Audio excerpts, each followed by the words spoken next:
नमस्कार मेरे प्यारे दोस्तों। ठंड तो बहुत है। इस ठंड में सबसे बड़ी बात है कि आप लोग का जो पढ़ाई हो रही है फिलहाल घर से ही रूम में बैठ के या फिर आप जहाँ भी रहते हैं, मतलब कि मेरा कहने का मतलब है आपको अभी तो इतना सुविधा हो गया है पढ़ने का, इतना सुविधा हो गया है कि आपको घर से बाहर भी नहीं जाना पड़ता है ना। अभी हम कल ड्यूटी गए थे, ड्यूटी से जब हम आ रहे थे उधर से मैंने देखा कितना ठंड था शाम में, लेकिन एक बच्चा था जिसका उम्र यही करीबन 8 से 10 साल का होगा बीच का, ठीक ना। वो समझ रहे वो क्या कर रहे थे, जो कचरा होता है वो कचरा चुन रहे थे। इस करकराती ठंड में वो कचरा चुन रहे थे। क्यों वो ऐसा क्यों करते होंगे? शौक, कोई शौक से तो नहीं करेगा ना। उसको पता है कि अगर हम अभी ये काम नहीं करेंगे तो हमको आगे दिन यानी कि अगले दिन या रात में या सुबह में हमको भोजन नहीं मिलेगा। लेकिन एक कैंडिडेट, दोस्तों देखो, हर एक चीज ना इंसान को सब कुछ परिस्थिति सिखा देती है। अगर आपको अभी आपका जो अभी पेट भर रहा है घर में बैठे बैठे, अगर ये चीज बंद हो जाए, जरूर है आपके अंदर वो काबिलियत आ जाएगी जिसके वजह से आप कुछ ना कुछ कमा पाएंगे, कुछ ना कुछ काम सीख पाएंगे, जिसमें आप वही काम सीखेंगे जिसमें आपको मन लगेगा, ठीक ना। तो ऐसा अगर आपका माइंड सेट है, देखो हम कहना क्या चाह रहे हैं, आप बहुत का लड़का का माइंड सेट है कि हमको मैथ नहीं आता है, या मैथ हम ढंग से नहीं पढ़ पाते, या मैथ ढंग से समझ नहीं पाते हैं, या मैथ कमजोर है मेरा, या कोई भी सिलेबस को लेकर के फिजिक्स हो, केमिस्ट्री हो, बायो हो, ज्योग्राफी हो, थोड़ा मन नहीं लगता है पढ़ने में। तो इसका वजह ये है कि आपका पेट भर रहा है, आपको खाने के लिए मिल रहा है। अगर आपका पैसा देना, अगर आपको जैसे घर से अगर बाहर में रहते होंगे, अगर आपको पैसा देना बंद कर दे, आपको ये बोले कि जैसे पढ़ना है तुमको, अगर पढ़ना है पढ़ाई करना है, जैसे पढ़ना है आप पढ़ो, आपको हम लिख के देंगे। अगर आपका इच्छा होगा पढ़ने का, ध्यान से सुना, अगर आपका इच्छा होगा पढ़ने का तो आप पढ़ने के लिए ट्यूशन जरूर पढ़ाएंगे या फिर कोई ऐसा पार्ट टाइम काम करेंगे जिससे आप अपना पढ़ाई कर सके, आप उतना पैसा पुरा सके ताकि हम अपना पढ़ाई कर लें। तो ये चीज़ें आपके अंदर कहाँ से आया? अभी तक तो आप कुछ नहीं कर रहे थे, खुद का पढ़ने का भी जो समय था वो भी ढंग से यूज नहीं कर रहे थे, लेकिन उसके बाद देखना आप यूज करना चालू कर देंगे, क्लियर, पूरा समय का यूज करेंगे। ये सारे चीज़ कहाँ से आता है? तो सब कुछ परिस्थिति, हालात इंसान को सब कुछ सिखा जाती है, ठीक ना। तो टेंशन मत लीजिए, मैं कहना यही चाह रहा हूँ कि अगर आपको सब कुछ मिल रहा है, सब कुछ ऊपर वाले ने दिया है, सिर्फ रजाई तर में, अभी ठंडा का मौसम है, रजाई तर में सिर्फ बैठ के पढ़ाई करना है, तो फिर आप उसका फुल एकदम समय का पूरा यूज कीजिए। इस धरती पर सबसे आसान काम है पढ़ाई करना भैया। आपको विश्वास ना हो तो जो कमाता है, जो काम करते हैं उससे पूछो, उसके तुलना में आप देखो हमेशा पैक रहते हो, आप हमेशा ऑल टाइम पैक रहते हो, समय पर खाना मिल जाता होगा, नाश्ता मिल जाता होगा, समझ रहे हैं। और उस बेचारे को ठंडा में, इस कड़कड़ाती ठंड में उसको कमाने के लिए जाना होता है, ठीक ना। तो इसीलिए आप अपने पढ़ाई पर, अगर आपको इस तरह से ऊपर वाले ने दिया है सब कुछ, पढ़ाई पर पूर्ण एकदम फोकस कीजिए, आप सफल होंगे प्यारे दोस्तों, सफल होंगे, ठीक ना। मेहनत करोगे तो सफल होगे। मेहनत जो बच्चा करेगा, जो आदमी करेगा, वो कभी नहीं रुकेगा, उसको कोई नहीं रोक पाएगा, ठीक ना। तो लॉ ऑफ मोशन यानी कि गति का नियम, जैसा कि हम लोग पढ़ रहे थे, और गति का जो फर्स्ट नियम है हम लोग पढ़ लिए हैं। आज जो हम लोग पढ़ेंगे सेकंड नियम पढ़ेंगे, सेकंड लॉ पढ़ेंगे।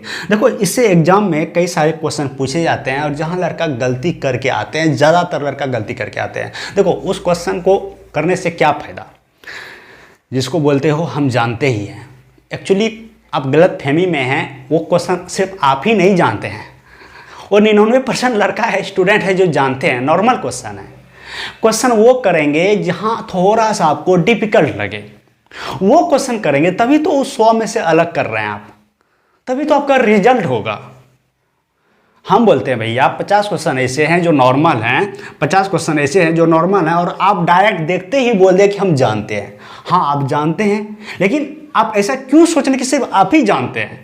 100 बच्चा अगर एग्जाम पर बैठे हैं तो 100 में 100 ये 50 जानते हैं, क्योंकि ये क्वेश्चन का लेवल ही वैसा है। अब 20 जो है आगे बढ़ोगे, जब 20 क्वेश्चन पर आगे जाओगे आप, तो यहाँ पर थोड़ा पेन चलाना पड़ेगा, हल्का सोचना पड़ेगा। अब ये जिसको टच करेगा, अगर ये सपोज दैट कि 30 बच्चा टच कर पाया, तो इस 30 जो है 100 में से अलग हो गया, ये 70 पीछे हो गया, ये 70 पीछे हो गया, 30 आगे हो गया। अब इसमें भी जो 10 क्वेश्चन और टच कर गया, यानी कि टोटल कितना कर गया, अगर वो लड़का 80 टच कर गया, 80 कर गया या 10 कर लो या फिर आप 5 ही कर लो, 80 कर गया या 75 कर गया। अब जो लड़का 80 या 75 कर गया इस 30 से भी टप कर गया, इस 30 में ही कोई करेगा, यहां तो कोई नहीं करेगा, यहीं लुढ़क गया, यहीं लुढ़क गया, यहां तक जो आया। अब इसी में से कोई इतना करेगा, इतना करने के लिए थोड़ा और सोचना पड़ेगा, थोड़ा और पेन चलाना पड़ेगा, थोड़ा समय देना पड़ेगा, थोड़ा रुकना पड़ेगा, तब जाकर के क्वेश्चन इतना कर पाते हैं। अब इसी में से सपोज दैट 20 लड़का कर गया। अब बताओ रिजल्ट इसका हुआ जो बोलता था हम जानते ही हैं, या इसका हुआ जो थोड़ा सा आगे बढ़ा, इसका हुआ ना, यानी कि जो थोड़ा सा जो 5 क्वेश्चन था, जो वो 10 क्वेश्चन डाला गया था, वही तो था मेन क्वेश्चन, उसी को तो करना था एक्चुअली में। इसको जो लड़का तोड़ दिया तो उसी का तो रिजल्ट हुआ। इसको तोड़ने के लिए 20 लड़का, तो 20 का रिजल्ट हुआ, ओनली 20 लड़का का रिजल्ट हुआ। अब देखो अगर सीट 25 है, वो एग्जांपल बता रहे हैं हम, सीट 25 है तो 20 का रिजल्ट हुआ ना। अगर 20 सीट है तो 20 का रिजल्ट हुआ ना।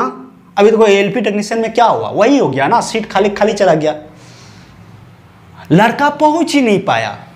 कहां से पहुंचेगा, ज्यादा रिजल्ट देगा तो ना फिर आरआरबी जितना गुना बोला था कि हम देंगे रिजल्ट, इतना गुना लड़का को बुलाएंगे, तो फिर हम इतना गुना देने के बाद उसके बाद में भैया मेडिकल टफ होगा। देखो मेडिकल टफ कब होता है, जब जितना सीट चाहिए, जितना लड़का उसको बुलाना चाहिए था उतना वो फुलफिल कर लिया, तो मेडिकल टफ होना है।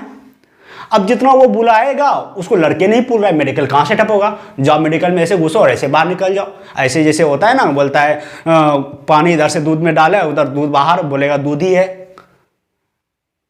समझ रहे ना।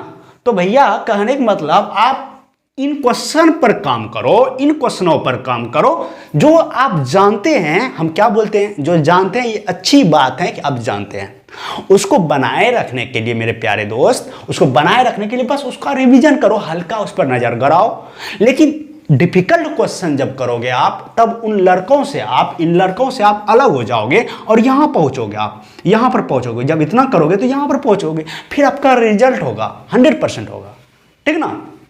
तो देखो आओ हम लोग देखते हैं सेकंड लॉ। सेकंड लॉ क्या कहते हैं कि कोई भी पिंड है, ऑब्जेक्ट है या वस्तु है, जो भी है, कहता है कि उस पर जो बल लगाएंगे उसके उस वस्तु में या उस ऑब्जेक्ट में, सपोज दैट कि गोला है, इस पर एक फोर्स लगा दिया, बल लगा दिया, तो कहता है जब हम बल लगाते हैं तो इसमें संवेग परिवर्तन होता है। देखो ये कुछ ना कुछ चल रहा है, ये पिंड जो है चल रहा है, ठीक चल रहा है, तो कुछ ना कुछ संवेग होगा। संवेग पढ़े होंगे आप लोग, मोमेंटम जो होता है वो मास इंटू वेलोसिटी के बराबर होता है।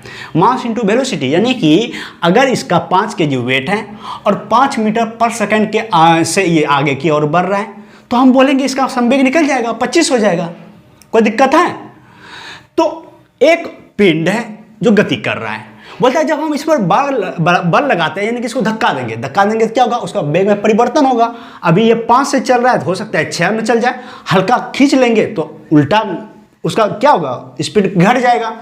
समझ रहे हैं ना। तो संवेग में परिवर्तन कब होगा, जब वेग में परिवर्तन होगा, यानी कि पहले भी था, देखो ये भी क्या है, वेलोसिटी है। तो जब दो इस तरह से आपका वेग मिल जाए तो हम v और u ले लेते हैं, यानी कि ये हो गया इनिशियल, ये हो गया लास्ट वेलोसिटी, ये हो गया इनिशियल वेलोसिटी, है ना। तो पहले कुछ और था और जब उसमें एक बल लगाया गया, उसको आरोपित किया गया उसके ऊपर, तो कुछ और हो गया। तो इसी को तो बोलेंगे संवेग में परिवर्तन, यानी कि p dp बराबर बोलेंगे M V minus M U. M क्या है, यहाँ पे मास है। एक ही ऑब्जेक्ट का वेग अलग अलग हो गया, इसी को तो हम बोलेंगे संवेग में परिवर्तन हो गया। तो वही तो मेरे प्यारे भाई, इसका जो सेकंड लॉ ये क्या कहते हैं कि किसी भी पिंड के संवेग परिवर्तन की दर, हाँ, उस पर लगाए गए बल के अनुक्रमानुपाती होती है। कहता है संवेग परिवर्तन की दर मतलब समय के सापेक्ष उसका परिवर्तन हो रहा है। अरे भैया जब इस पर आप बल लगाए उस समय कुछ न कुछ समय भी तो लगा होगा ना।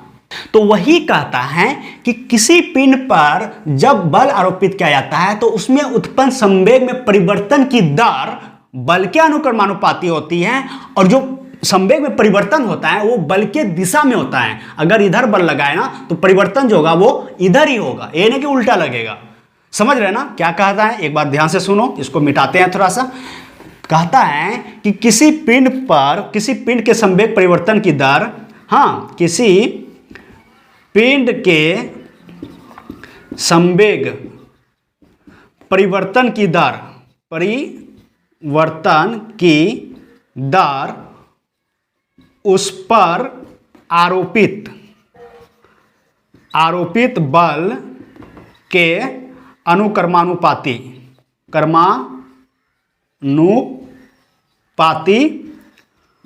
होता या होती है, ठीक ना। और संवेग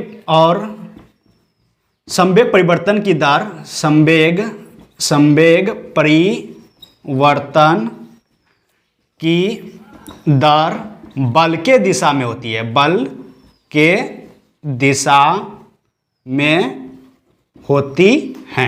क्लियर? क्या कह रहा है कि किसी पिंड के संवेग परिवर्तन की दर उस पर आरोपित बल के अनुक्रमानुपाती होती है। संवेग परिवर्तन की दर मतलब समय के सापेक्ष इसका परिवर्तन हो रहा है, वही कह रहा है वो बल के अनुक्रमानुपाती होता है। एक लाइन में अगर कहूं मैं तो ये कह रहा है, और ये जो संवेग परिवर्तन हो रहा है वो बल के दिशा में ही होता है। क्लियर? इतना ही कह रहा है, ये पूरा सेंटेंस इतना ही कह रहा है। देखो ये तो क्लियर हो गया इतना, ये कहां से क्यों है और क्या है, ठीक ना। अभी तो हम लोग संवेग बराबर यानी P बराबर क्या पढ़ा, m इंटू v पढ़ा, ठीक है, ये पढ़ा। अब चलो इसके अकॉर्डिंग चलते हैं। अब dp बटा dt हम पहले निकाल लेते हैं। अगर मैं इसको dp बटा dt कर दूं तो यहां पर देखना dp अगर करेंगे इसका मतलब क्या होता है, इसको तोड़ना, यानी कि संवेग में जो परिवर्तन हो रहा है ये कह रहा है अंतर हो रहा है, पहले कुछ तो और था बाद में कुछ और हो गया, जो भी हम बताएं। तो dp का मतलब क्या लिखे थे हम, v माइनस mu।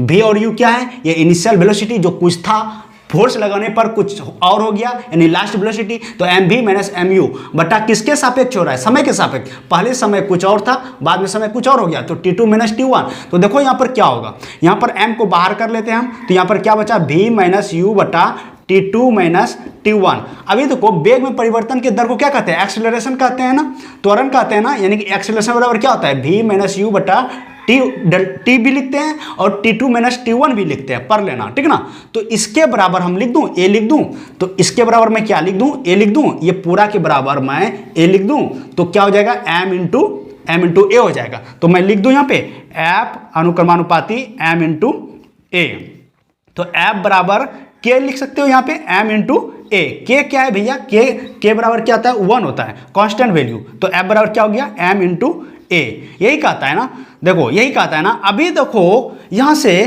क्या क्वेश्चन आपसे पूछा जाता है कि न्यूटन के किस लॉ से हमें बल का व्यंजक प्राप्त होता है, यानी कि बल का जो सूत्र है, फॉर्मूला है, वो किस नियम से प्राप्त होता है, तो सेकंड नियम से। पर पूछा जाता है, कई बार पूछा गया, VBI है ये, कि न्यूटन के किस नियम से हमें बल का व्यंजक प्राप्त होता है, तो वो सेकंड नियम से प्राप्त होता है, ठीक है।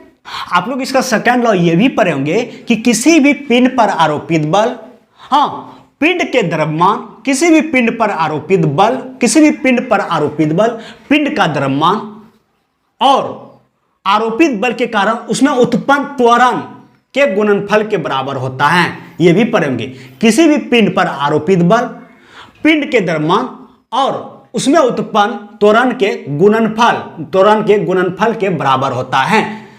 इसी को कहा जाता है सेकंड लॉ। दोनों सही हैं, सेकंड लॉ ये है भी है और ये भी है, आपको हर जगह ज्यादातर ये देखने के लिए मिलता है। और इसीलिए कहता है कि न्यूटन के सेकंड लॉ से ही हमें बल का व्यंजक प्राप्त होता है। क्लियर? अब देखो इसका कई सारे एग्जाम्पल हैं, लेकिन एग्जाम्पल हम कोशिश करेंगे नेक्स्ट वीडियो में लाएंगे, क्योंकि वीडियो काफी लंबा हो चुका है। तो दोस्तों उम्मीद करेंगे आप समझे होंगे। अगर कोई भी डाउट हो तो आप कमेंट करना, उसका भी हम जवाब देंगे, ठीक है। वीडियो पसंद आए तो लाइक करना, पहली बार विजिट कर रहे हैं तो सब्सक्राइब भी करते जाना। मिलते हैं नेक्स्ट वीडियो में, तब तक के लिए जय हिंद।